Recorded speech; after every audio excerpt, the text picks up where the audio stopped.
This is 14th June and there are no rains yet in Mumbai.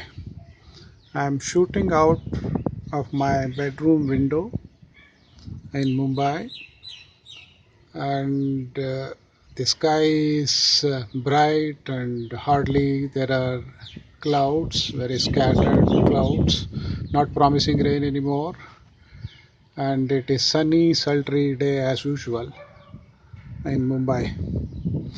Meteorological department says we should not lose hope, and then rains are approaching soon, and in couple of days it should be raining in Mumbai. But everyone here is expecting a lot of rains, and the water scarcity Mumbai is going through should be met with this onset of monsoon. Hopefully, it will rain soon.